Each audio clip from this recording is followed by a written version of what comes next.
Friends, మనం potato curry చేసుకున్నప్పుడు potato మాత్రం తీసేసుకొని తొక్క పడేస్తాం కదా. ఇంకెప్పుడు కూడా అలాంటి తప్పు చేయొద్దండి.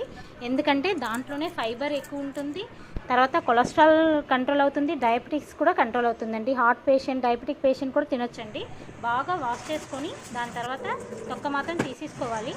దాని తర్వాత వాటర్లో వేసి బాగా వాష్ చేసుకొని తీసేసుకోవాలి. ఒక కాటన్ క్లాత్ మీద వేసేసుకోవాలి. తర్వాత డ్రై చేసేసుకోవాలి.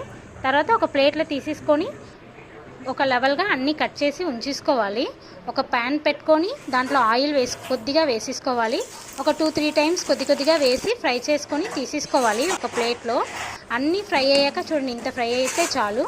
అన్నీ ఫ్రై అయ్యాక అన్నీ కూడా ఒక బౌల్లో వేసేసుకోవాలి. దాంట్లో కొంచెం చిల్లీ పౌడర్, సాల్ట్ వేసేసుకోవాలి. తర్వాత ఇలా కలిపేసుకోవాలండి.